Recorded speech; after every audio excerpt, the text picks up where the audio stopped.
Hey, what's up, Bashar? What's up? How you doing? Good. Can you hear me?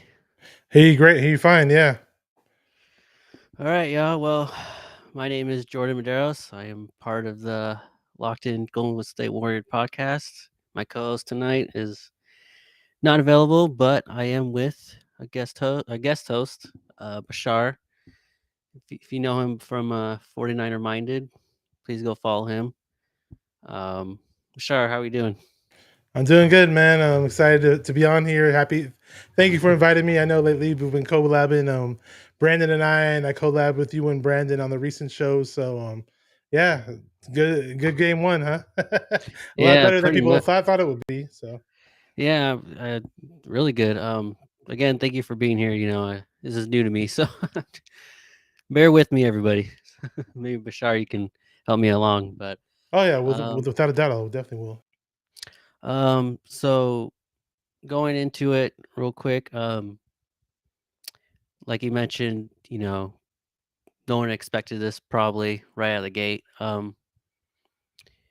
What do you think overall of the entirety of the game? Um, Overall, with the game, I'll be honest, watching it, I was not stressed out. I wasn't sitting there thinking, "Oh wow, these guys got Luka Doncic, who's this badass, who just demoralized the Phoenix Suns." Sure, going into the game, I was kind of thinking about that, about the series in general. I had my doubts, but once the game started going, I was like, it looks like the Warriors got control of this, even when they had just a measly 10-point lead early on. Not once during the game that I felt like Dallas was this team that we were overmatched or anything like that. And at certain points in the game, I was like, well, we look like the more athletic, more just energetic team out there. I know it helps that we're in Chase Center, but I just felt really good about the game in general when I was watching it, and the result at the end.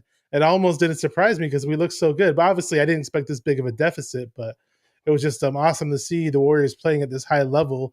And a lot of times I saw the Warriors play at this high level early on in the season, but I didn't necessarily see it much towards the end of the season or during the playoffs. So it's great to see it.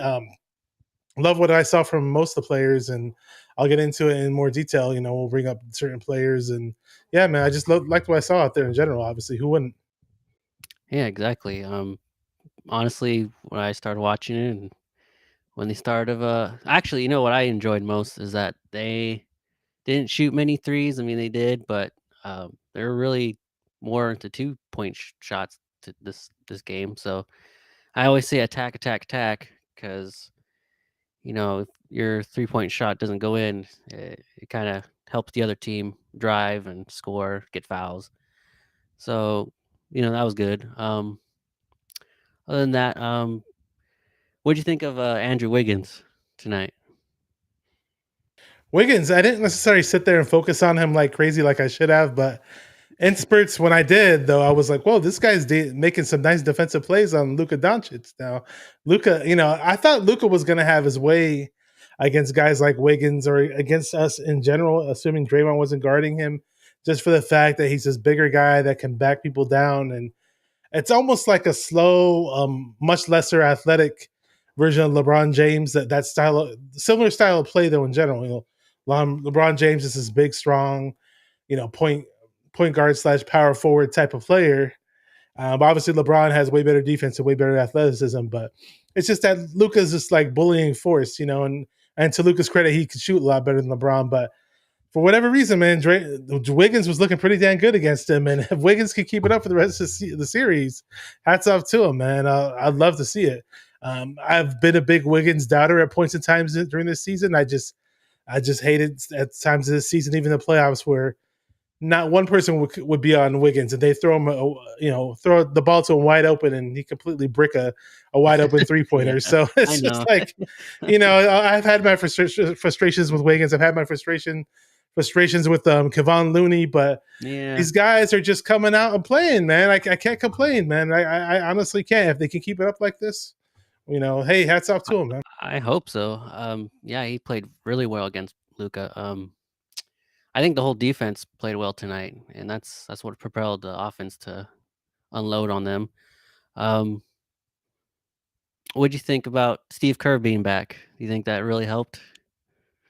It was funny because I caught the game kind of late, maybe it was about around the time where we had 20 points or Dallas had 16 points early in the That's and where I I remember was. I remember at one point they had zoomed in on Mike Brown on the sidelines. I was on the phone with my friend. I was like, damn, Mike Brown's coaching the game today. I thought Steve Kerr was supposed to be out there, and I got kind of got worried a little bit. I'm not gonna lie, I got a little worried. But yeah, Steve Kerr, hey man, welcome back.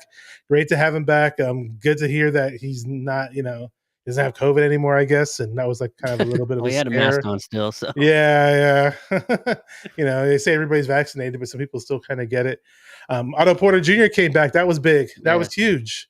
yeah. Just a very underrated spark off the bench.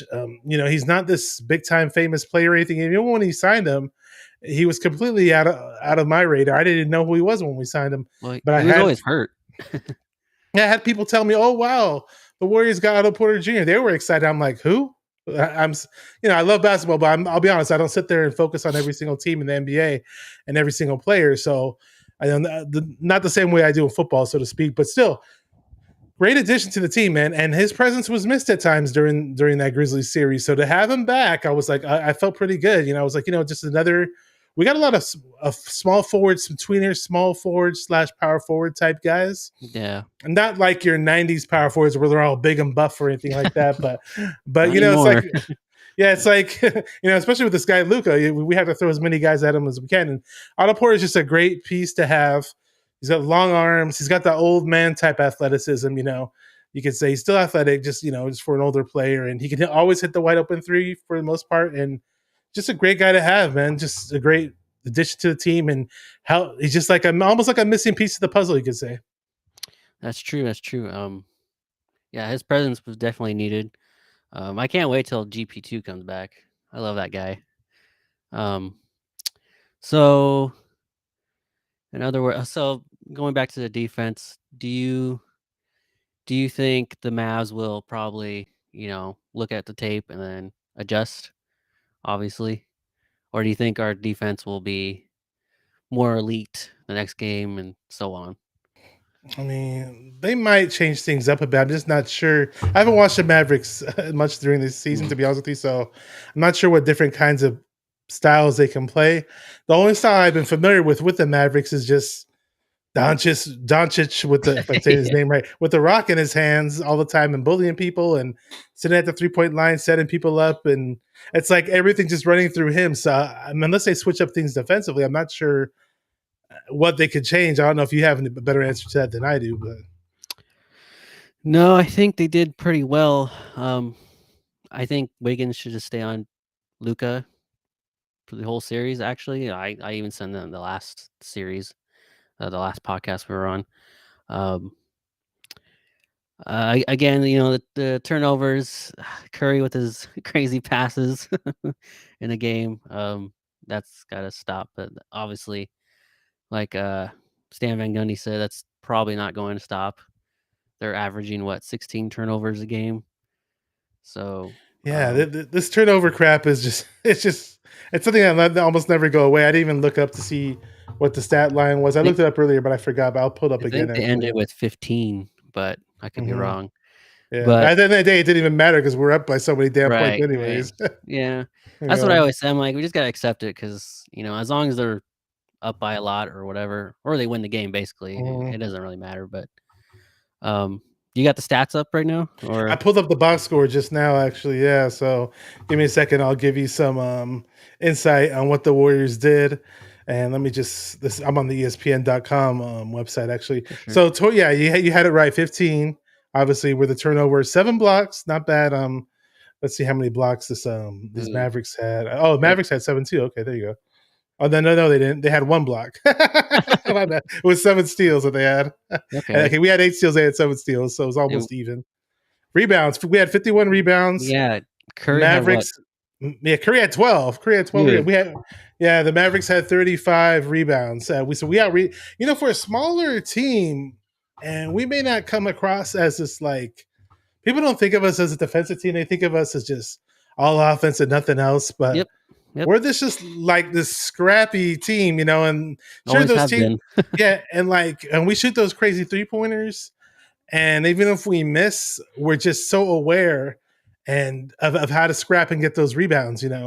So we may not necessarily get those like rebounds over big men and centers in underneath the basket or whatever, but those longer perimeter type rebounds are ones that we tend to get, and that's probably what Curry was getting. But it's great to hear, man. I saw Draymond doing a lot of nice things where it's kind of like ever since I'm glad the ogre who Kendrick Perkins, the ogre was there's Corey. What's up, man? Up, Corey.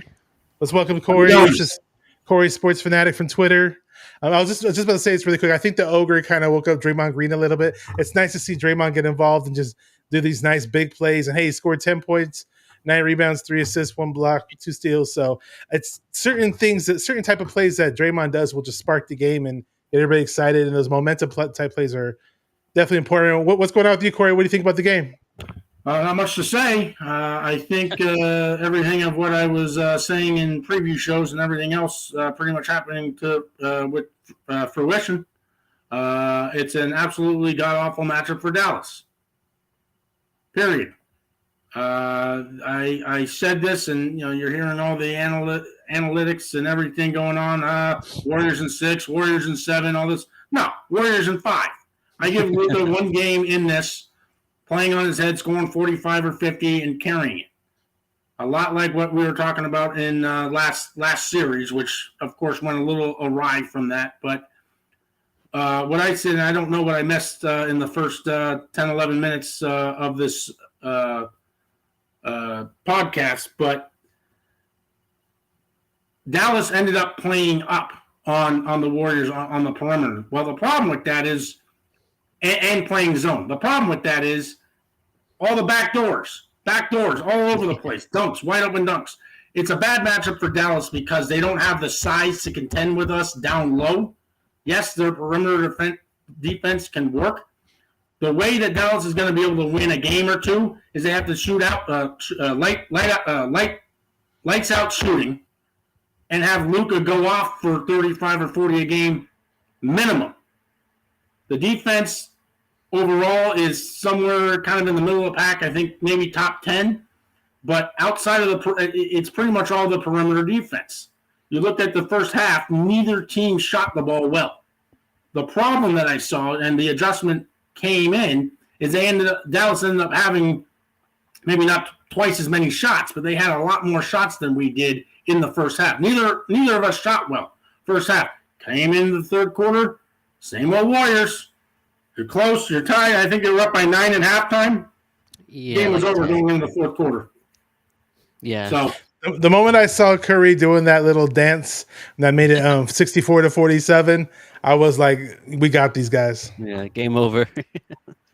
I'll say this, though. I mentioned it earlier about our wings and our forwards. I almost feel like we're the perfect team, even though Luka's, watching him play other teams scares me. I almost feel like we're the perfect team to play against Luka because we got so many guys we can throw at him. Shout out to Brandon Ferrigno, hooking us up with he's not here today, but he usually hosts a show, and he has me and Corey on. So shout out to him. Good dude. Done some 49er stuff with him too. But yeah, man. Oh, so much craziness. I'm forgetting this is what I loved about the game. You said attack the basket. I was like, thank God Jordan Poole is doing this, because I was saying this before the game, telling people before the game. If Jordan Poole could just not worry so much about launching crazy threes, but actually use his nice ball handling skills and his penetration and his nice little up and under moves that he does, those Jordan-esque type moves. He doesn't have the hops that Jordan does, but he's got some nice little finesse to him. If he could do that and draw some fouls or just get some 2-pointers, just get the offenses going, it'll definitely help us. And lo and behold, this game he did it. So great to see Jordan Poole do it. You got the Splash Brothers, you got the pool party, but when everything all comes together, it's a splash party. Definitely. So Corey, I was talking about our defense and how great they play. They got like 7 blocks, I believe. Do you think anything different will go into pretty much the whole series, or you think the defense will be the same? Well, I was actually hoping that Brandon was going to be on here so I could ask all 3 of you, but I'll ask both of you because you guys are on. If you're Jason Kidd leading up to game 2, what adjustments do you feel like you can make that can make his team competitive and stay in the game to the end? I'll ask. He asked me that question earlier, and I had no answer for it because when I watch this Mavericks team, I only see them having one style of play. Correct me if I'm wrong, but it's just Luka Doncic playing that LeBron bully point guard / power forward role, and that's the only style of play I see this team doing. So I don't know how else they can change it up. And it's also kicking out to the role players who had a terrible shooting performance. The problem with Dallas and the role players is they're very, very streaky. If they're on, they will be able to stay in games long enough where it can stay competitive. The problem is, you can give Luka all you want. If I'm Jordan Poole or if I'm Stephen Curry and I have one-on-one or a way to get down into Luka, I'm going on him all day long. Drive right at him. That guy plays James Harden defense all day long. He's giving you the Olay 9 out of 10 times. He's not going to get involved in defense because he understands of how much energy it sustains. Now, he's 23 years old. He's got to develop a better defensive game to his great offensive prowess. I mean, that's his game. The problem is if and the Warriors will see this, Wiggins as well. You get a guy with ball handling skills or anything, you go right at Luka. And you notice on the defense, they're playing zone tonight. Zone will not work against this team, period. They have to go back to man, and they have to. And when you see that, you always notice that Luka's on the corners. Because they know that he's such a defensive liability. If they can get Luka, and Luka had a foul there early, and he didn't engage enough to start sustaining the fouls. I think he only had 2 fouls, possibly 3 fouls. But it's all this Olay. Oh, Olay, go ahead and go past me. You guys remember the Mighty Ducks movie back in the day? Goldberg. Oh, go ahead. Take the goal. That Matador defense. And then he complains about the fouls. Go after Luka. Make him as uncomfortable and make him work. Even just trying to get out of the way takes a lot of effort. They held him to 20 points tonight. 20! I don't expect that happening going forward, but the role players have to play a bigger role for Dallas to at least stay in the game. These games. I don't see it a 25, 30-point blowout necessarily again, although it could. But I'm expecting somewhere around 8 to 12-point wins the rest of the way. And again, I probably give Dallas a game in Dallas. I like the Warriors winning on Friday, period. But that's why I was asking. If you're Jason Kidd, what adjustments can you possibly make to try to make this a more competitive series? Good question. I honestly think the only way Warriors lose is the Warriors beat themselves. Pretty much. Yeah, with their 20 and 25 turnovers that we saw, unfortunately, in the last series. But Memphis is a much more difficult matchup for us. They had decent perimeter defense, but they had the size. The blowout that we ended up having to sustain there in Game 5. The problem was they couldn't get down low. You had Adams and who was the other big man that they had there? It was crazy. They could not. It was all perimeter shooting. Dallas can't do that. And the one team in the East that I think can sustain that could be Boston. The problem with Boston is I don't think they have enough scoring. Yeah. So, again, I'm getting a little ahead of myself. Oh, you're good. I don't see this series being much. Again, I give Dallas maybe 1. Jaren Jackson Jr., thank you. I thought there was another big Low the Truth 05. Shout out to him. Good dude. He says, gentlemen's sweep for the Warriors. So that's basically a 5-game series. I almost see it. I see it coming down to that. And I mentioned Otto Porter Jr. earlier, just for the record. His stat line, he had a modest 10 points, but I don't think he had too many minutes. 23 minutes, not bad. Plus 16 for him, awesome. And Jordan Poole 19 points and plus 15 for him. So 2 guys off to the bench, just giving a great spark to this team. Those 2 played well, but it was Wiggins who kept us in that game in that first half. I mean, Wiggins I think he was 6 of 9 or something in the first half and just went bananas. And I don't care what anyone says. I saw Wiggins on Luka all day long, and Luka couldn't do a thing. The answer was there. If you can, I don't think it's possible to be able to sustain this throughout the series, but if you can get a guy like Wiggins who can just kind of contain him one-on-one, Dallas is absolutely dead. But if you have to force a double team and you start kicking out, I mean, the role players were just off. Could have been nerves. It could have been something. They had just played a grueling 7-game series that ended, I think, 2 days ago. So give them another day, and then the travel. Get another day of rest. See what happens Friday. But if you're Jason Kidd, I don't know what you do. You have to go away from the zone and go back to man-to-man. But you start playing up at the perimeter. It's leaving the key and everything down low, down in the front court wide open. Backdoor cuts. The Warriors move the ball better than anyone. I've been saying this in these podcasts and spaces all week. The Warriors, exactly what Jordan said, the Warriors will lose a series because of them. They had, I think when the starters came out with 5 minutes left, they were at 10, 11 turnovers. I think they ended up with 15, possibly 16. That was all in garbage time. Didn't matter. That is the Warriors. If the Warriors played like this tonight, give them the Larry O'Brien trophy right now. Because it's a matchup nightmare. Dallas does not, and we can go back to the We Believe years. Dallas has gotten owned. And I can't remember if we've played them in a playoff series since. But we own them. No. I was at the game that year in the regular season. And I don't know if you guys remember this, but the Dallas Mavericks had a 17-game winning streak. Came out to Oracle, and they got mopped. Absolutely mollywopped all the way through. I said, yeah, and I heard the playoff atmosphere was there. This was Oracle at its finest before the playoffs had even started. It was insane, and they had no answer. Dallas had been a notorious bad matchup all the way through. The Warriors just match up so much better than they do against us. It's just a known fact. You're going to have one hell of a time in Dallas trying to figure out how to work this. They don't have the size down low. The perimeter shooters are just streaky. If they're on, as I mentioned this earlier, if they're on, they will be in games. Yeah. But that is a big if. And Luka has to play on his head. Luka had 20 points. I didn't think I could have seen that in a million years. It was insane. There's just no physicality there. The Warriors are just going to keep moving the ball around.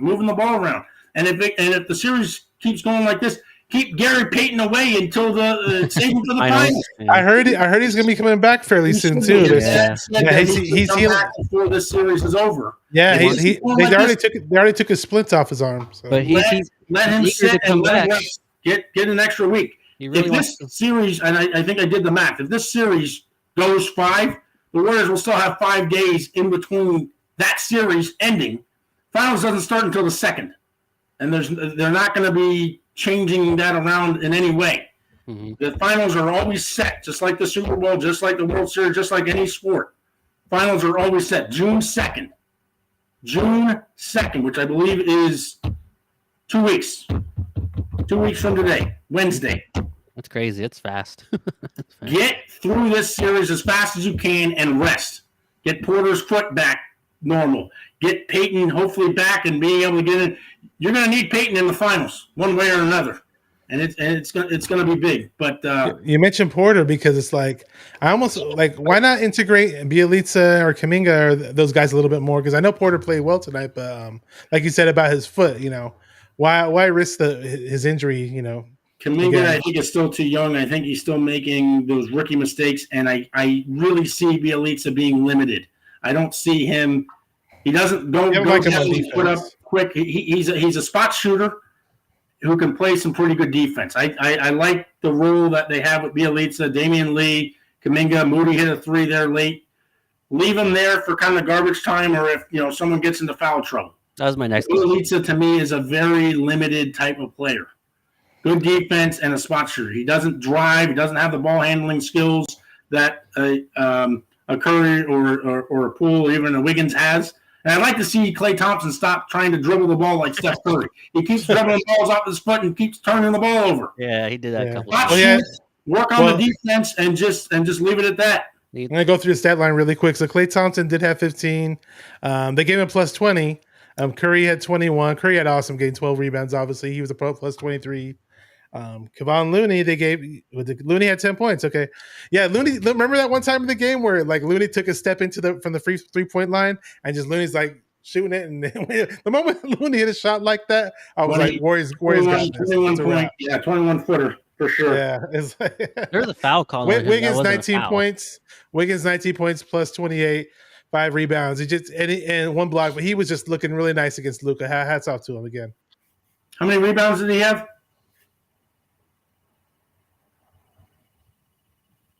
As Bashar's cam freezes. Bashar freezes. I was just wondering what Looney's rebounding line was. It was probably double figures. I can look it up, but Oh, there Five. you are. Oh, Five. he's back. Are you back, Rebound, Char? five rebound. sort of. Nope.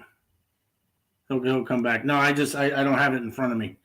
10 points. I would say probably 11, 12 rebounds. It was 5 rebounds for Wiggins. I know. Just 5? It kicked me off, and now I'm back. On Looney. How many rebounds did Looney have? Looney, definitely it wasn't double figures. I'll tell you, it was pretty low actually. But in general, he played pretty well though. I liked what he was doing today. Looney, he had what did he have? He had 5 rebounds. Looney had 5 rebounds. Wow. Wait, just Clay had 5 rebounds. Wiggins had 5. Draymond with 9. Draymond just looked really nice today. I liked what I saw from him. It reminded me a whole lot of the early Warriors championship runs, Draymond. Lately I've been seeing it where he's been doing that coast to coast type stuff, and just the fast paced type, lean the break, and that's the Draymond I want to see. If we're a smaller team, we're gonna play small ball. Hey, push the pace up the floor. Why not? He scored 8 points, right? Yeah, 10. Yeah, 10. Oh, 10. Nice. Draymond went 10 and 9. When Draymond gets 10, it's like somebody else getting 20. Warriors don't lose when Draymond gets 10 points. What's that? I said the Warriors don't lose. I'm sorry. The Warriors don't lose when Draymond gets 10 points. Exactly. I love him to get 15. It's not going to happen. That'd be nice. It is not going to happen.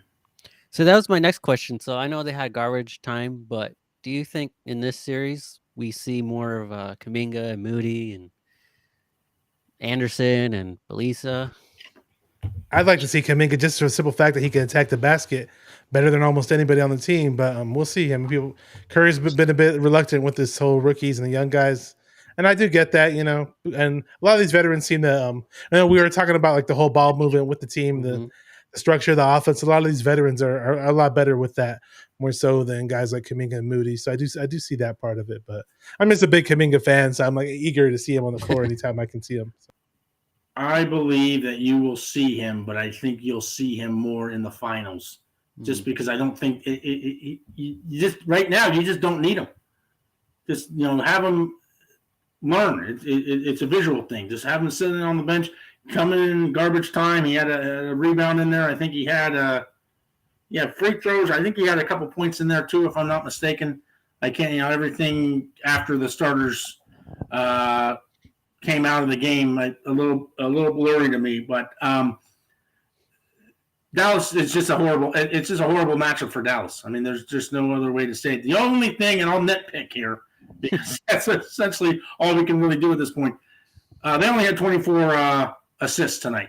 I'd like to see that get back up to the 30. So outside of that, the few kind of boneheaded turnovers early.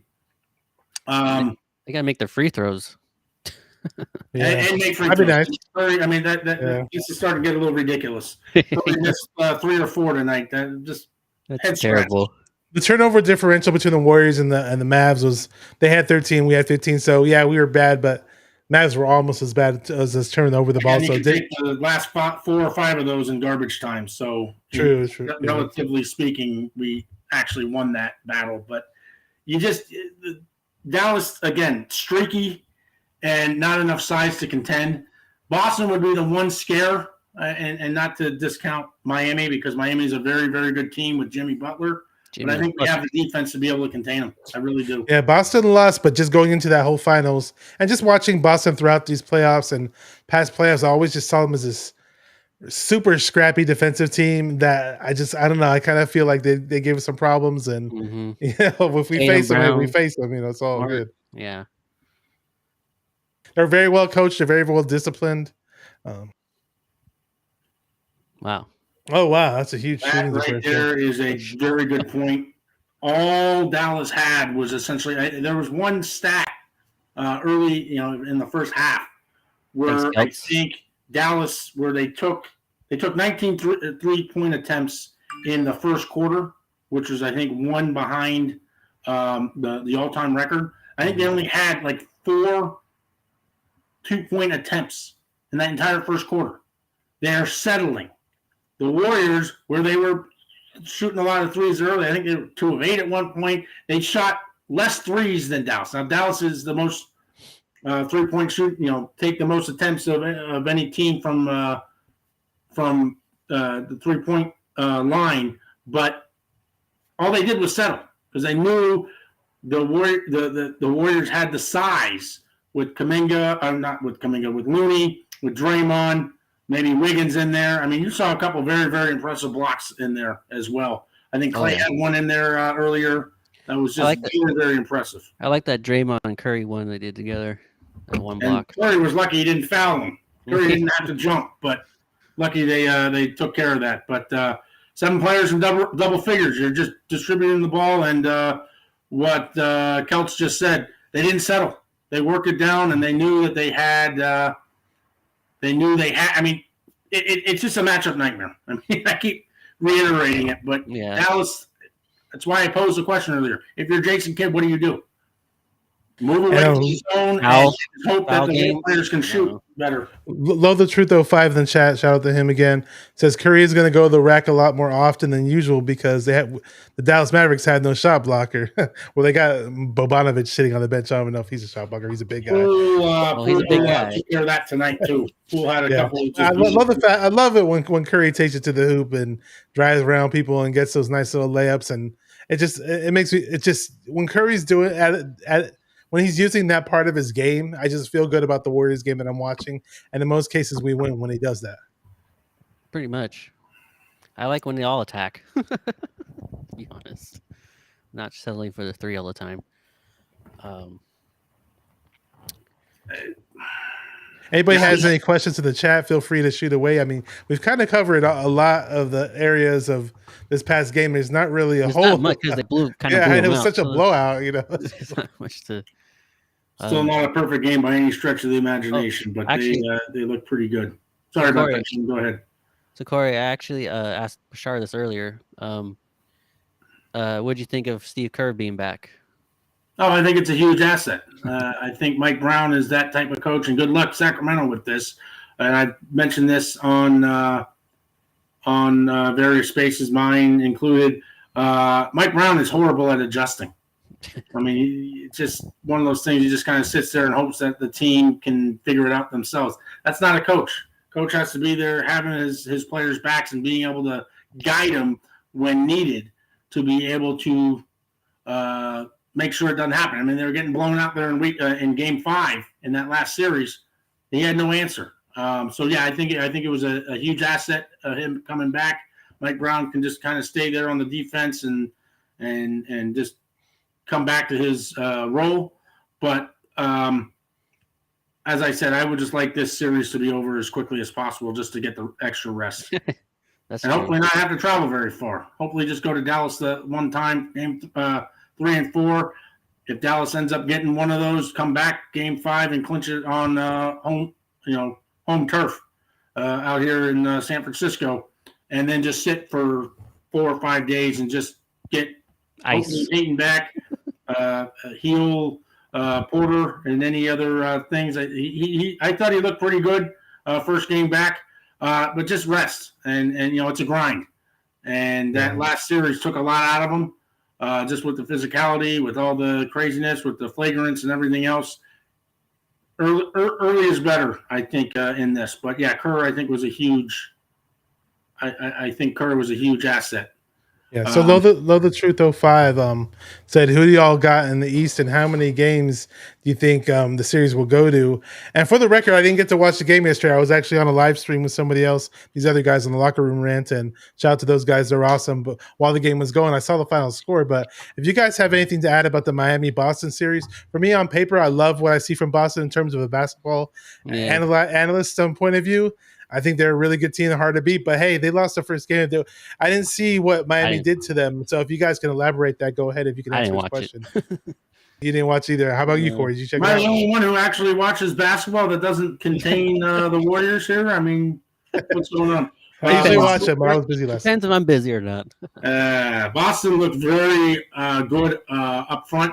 But again, Spoelstra, I was not very high on Spoelstra for a long time. It took me a long time to kind of see what all the hype was. The problem with yesterday is they had two major players out in Al Horford and Marcus Smart. Marcus Smart, Defensive Player of the Year this year, would have been Draymond with another 15 or 20 games played going away. They just didn't have enough to hold off the blitzkrieg of Jimmy Butler in the Heat. I mean, Jimmy Butler just went bananas. I think he hit 46 or 47 or whatever it was. So this series should, on paper, this series should go 7. Should. But I think it's going to come down to the injuries. Kyle Lowry also didn't play for Miami. But Jimmy Butler is a tough cookie to crack, and I think that's where Dallas's fans were kind of holding on to something, saying, well, we have Luka. We should be able to stay in these games. Not if you have Wiggins shutting them down, you don't. And I think of Wiggins, I think, maybe put Clay on there, double team. You have Draymond, obviously. You just don't want Draymond getting into foul trouble. Yeah. I not just the foul trouble, but I saw it in this game, and I was going to bitch and moan about it. But I bit my tongue. It was the only thing about this game that worried me. It was the only time I had any worry in this game. And it's been like that throughout the whole playoff run. And throughout this year, it's just like, Draymond, just shut the fuck up with the refs, man. Just like, calm down, dude. Like every time, and I get it. There was one time where Luka had the ball and Luka tried to do something and rough up Draymond for a second and then do a little layup. And Draymond did not foul him on that play. I get that. But in general, Draymond's always jumping up and down and screaming. Yeah. And it's like, dude, we do not need to see you get suspended. I don't want to keep having my PTSD from the damn finals against the Cavs and LeBron where Draymond got suspended and we lost. So just calm down. And Jordan Poole had one part where he was jumping up and down and they gave him a technical on some plays. So just relax with the refs, guys, please. Especially if you're winning. Like, just chill out. Exactly. I saw Draymond not do that as much in this game as I have in the past. And in fact, I think Luka's always putting his hands up, hey, what's going on? The block, I think, was it Clay who had it, where the guy got the technical for jawing because he thought there's no possible way that could have been a foul. It was all ball by Clay. It was right there in the left corner. It was beautiful. I thought Dre actually contained himself better than usual tonight in comparison to games past. They're just balling right now. And again, I mentioned this to you earlier, Bashar. Keep the turnovers down as you can and just drive the hole. I mean, just for threes.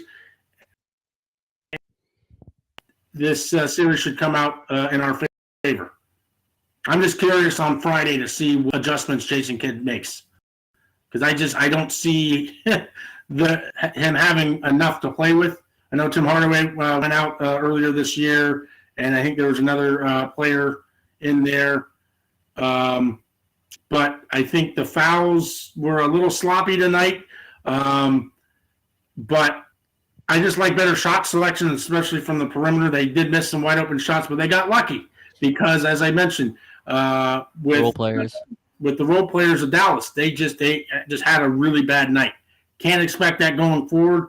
But you saw tonight that lockdown defense. I mean, the defense literally just locking them down, saying nothing is going to come easy for you scoring and everything else. You're going to get the foul, the and ones, all that stuff. But I don't see how Dallas can answer this going forward to win 4 of the next 6. Unless there's a catastrophic injury in here with Wiggins or one of the big players and something like that. I mean, I see that as Dallas's only real chance of getting through this. And the Warriors' next game would be this Friday, actually, 6 p.m. 6 p.m. Yeah, 6 p.m. Every other day. So hopefully we win again and get a 2-0 lead on the Mavericks before we go to Dallas. Know the Truth 05 says Jimmy Butler is a dog OG veteran that gets to the line. Yeah. Early in the game when I saw Wiggins get to the line, I was feeling good because I was just like, cool. By the time we started getting to the line before the other team, exactly, just throwing that out there, Stop shooting the three. Yeah, no. Wait, I mean, they brought up. I was listening to some podcasts, and they were just bringing up how many missed shots and how many wild 3-pointers that Curry's been missing. And they said, "Oh, well, Curry hasn't had that game where he's dominated or came alive in the playoffs. He'll come alive in key moments in the fourth quarter, but he hasn't had that one dominant Steph Curry game that we've known." But we definitely, it'd be nice to see that. And today he looked pretty damn good. Not necessarily dominant, but you could definitely tell he's one of the better players out there. And just not this. I know we can make amazing 3-pointers. I get it, but just mix it up. We mixed it up today, and I loved it. So, and it resulted in a great result. So, What were you say, Corey? I was just going to say they took a while to find that 3-point mark too. I think it's 125 consecutive playoff games now for Steph Curry with a 3, on top of his 180 some odd current streak during the regular season with a consecutive games with a 3. I mean, he's shattering every record known to man. In regards to 3-pointers, he has the most 3-pointers in playoff history too. He's like playoff history, LeBron by a mile. History. You can throw every record book out because Clay will be right behind him. I don't know if I would say right behind him. I think people are. Forgetting he's very streaky too. When Clay is on, he doesn't miss. I always bring up that 37-point quarter, but it's just one of those things that you just and he's pretty much a spot shooter. You can see him take a dribble or two and shoot, but what makes Steph so deadly and has made him so deadly for years, he can shoot off the dribble. He can shoot with a catch and shoot. He can move without the ball better than any guard I've ever seen in my life. And it's nearly impossible to guard him. You double team, you trap him. That's where he can get into a little bit of trouble. But I think Klay Thompson will go down in history as maybe the second greatest of all time. But he has a long way to go to be able to catch the Reggie Millers and the Ray Allens of the world. Yeah, it's funny when you see Curry out there. It's almost like, they mentioned, I remember that play where Steph Curry would he's so fast. When people disregard how fast Steph Curry is, they just think of him. They almost make it sound like he's just a slow guy that sits at the 3-point line. He has great, incredible handles, great speed without the ball. He runs around there. It's almost like he's running routes like as a wide receiver, like he's a Jerry Rice, that runs like great and amazing routes and always finds a way to get open. Love that part about Steph Curry's game, and I noticed it translates to other players that he plays with. And then that's a key reason why this team is so unselfish, why they always find great ways to move the ball around. They always find great ways to find the open guy. Another kind of like finding the open receiver in football, but another football reference. But just as long as we don't sit there and shoot a million 3-pointers that are 4 shots or turn the ball over a million times, other than those 2 hangups that I have. I wouldn't surprise me at all if this team hosts up another Larry O'Brien. Cross my fingers. So we'll see, dude. That's what we all hope so. What's Brandon saying? Brandon. Let me see. I want to comment on that last comment when you're done with this. Watch the media say Luka doesn't have help. Yeah. There was a point in time where Luka, I don't know, he was grabbing himself or something, or I don't know if he hurt himself during the game. Scratched, actually. Yeah, I was like, okay, Gary, I don't want Luka to get injured because the last thing I want to hear is the Warriors beat, another. They won another series with an injured player. That's the last thing. They didn't play Phoenix. They didn't play this team. Well, Phoenix. What did Phoenix do against Dallas? Well, Cyrus from Lockdown Warriors podcast. Shout out to Cyrus. Really good dude, awesome guy. He was basically saying going into before the Mavericks playoffs series started and after, and he's just been saying all along like the not Mavericks, but the Grizzlies playoff series was going to be the toughest test for the Warriors. That's what he was pretty much saying. They said that the biggest, longest, most athletic team the Warriors are probably going to face. And but the only other team I see out there that could give them similar fits, honestly, is the Celtics. I've been saying that a long time. Low the truth, though, 5. I think that was a comment that you wanted to read, right? Another comment. We're asking about why Brunson doesn't run the show because I don't think Luka knows how to play off the ball.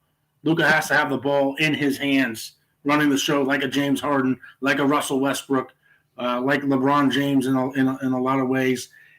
I have not seen, and again, he's 23 years old. He's still, in the beginning of his prime. He's a fantastic offensive player. But when was the last time you saw Luka come off the dribble and hit a clutch shot or something like that? He has to have the ball in his hand. You're using Brunson, so you have Brunson as a point guard, but it's really a Luka, who is controlling the offense as like a 3. And so that, to me, is the way I would answer that question. Steph can, and that's what I love about Steph, is he can bring the ball up and he can do all the things that a point guard normally does, but he is 10 times deadlier coming off the dribble and coming off screens and off pick and pops and all that other stuff. It's almost impossible to be able to fully contain Steph Curry unless he's just having an off night shooting, and just, and it happens. But Luka was contained very well, and I think Andrew Wiggins had a huge part of that today as well. That's true. Oh yeah. All right, guys. So, do you got any? I think we'll probably wrap it up. Do you guys have any final comments about next game? Probably. Next game, I just hopefully they keep the same intensity and do a lot of the same. But who knows? I just don't see, like you were asking, what's kids gonna do differently. I don't see them throwing anything like differently, or that's gonna be that drastic as a huge wrench in our plans. Unless Dinwiddie obviously hurt us at one point in the regular season, but there's nobody else on that team that really scares me other than obviously Luka Doncic. I mean, and then Dinwiddie. Who else? I mean, so we'll see. He said, this guy says, exactly, I feel you, brother. But when Luka was out in the first round, Brunson ran the show for Dallas, averaging 24 points a game. Okay. True. That's because they didn't have any other option. What are you telling me? You want Luka on the bench and you want Brunson to run the show? What are we trying to compare? When Luka's on the court, it's isolation practically every single time, and then trying to pick and pop and trying to do all these other moves to try to get his guys open. But I have not seen a point, and I could be wrong here, but I have not seen a part where you have a guy like Brunson bringing it up and trying to run the offense and having Luka trying to play off the dribble or coming off pick and pop or something like that. Luka's only about a 32% three-point shooter anyway in his career. He's somewhere in those low 30s. I can't remember the exact numbers. I think I looked it up early. I feel you. Second, early end of the first quarter, early second quarter. He's not a great outside shooter, but what makes him deadly is like a Westbrook, is that he can drive and he gets a lot of fouls. Something I still can't quite understand why Curry doesn't get a lot of these calls. Well, he doesn't go to the hole enough. He had the highest field goal percentage in the paint a handful of years ago. He goes to the paint enough. It's just he just still doesn't get that superstar. He just love hating on the Warriors. They're just assholes. It's just crazy. But anyway, Luka just doesn't play off the dribble like Steph or anybody else. Before we wrap this up, there's one more comment we're going to read. It's Brandon Ferrigno says, who obviously is the host of the show with Jordan, taking the night off. Jordan's here. He's here in spirit. He's in the chat. Yeah, I'm trying. Brandon says, you hear the analysts keep saying Dallas lost game 1 and the 2 last series and won the series, trying to say that they're going to win this one. So annoying. And then one other stupid thing that was annoying, it was like the halfway point in the fourth quarter, and I don't know if it was Reggie Miller, but one of those announcers said something stupid like, "Oh well, Dallas can possibly increase the lead now. What they need to do is figure out how they can score points and how they can beat these Warriors. Whatever lineups will work right now in this fourth quarter, and use it for the next game." Like they said, the dumb. I can guarantee you that was Stan Van Gundy. Yeah, it might have been. Yeah, okay, it was Van Gundy. I thought it might have been Reggie Miller. Yeah, but I guess we pretty much covered everything, Yeah, we did. So thank you, Bashar. Thank you, Corey. You guys would like to plug yourselves? This is simulcast on @49erminded. You can add @49erminded on Twitter, Instagram, 49erminded, 49erminded Facebook page. I mainly do Niner stuff, but love my Warriors. So every now and then we do a little collabs with Locked In Warriors Locked In Golden State podcast. They're all you guys. Yeah, I know. You guys are confusing me. Go ahead, Corey. You go ahead, Corey. You can find me on Twitter @sport_fanatic10. Any type of sports that you have a question of, I followed pretty much just about everything from baseball to basketball to football to hockey to golf to motocross to Formula One. Anything you have, any questions that you may have, certainly DM me and let me know if there's anything I can help you with. All right, nice. Yeah, so my co-host Brandon, he said we'll be on the next show for game 2. Thank goodness. But so follow our podcast, Locked In Golden State Warriors podcast. We're on Twitter and Instagram, and there's a link right there. We are also on YouTube, so follow us, subscribe, please. trying to up this YouTube channel. We're also on Twitch, so go over and please follow us. Other than that, again, thank you, Corey. Thank you, Bashar, for being here. Brandon will be with us next time on the next game for sure. And all I have to say is, go Warriors. Let's Go try Warriors. sweep. Let's sweep him. No, not gentleman sweep. Let's get a real sweep. Let's get a real sweep. Exactly. Eat that trick too. Yeah. All right, y'all. Peace. Thanks, guys.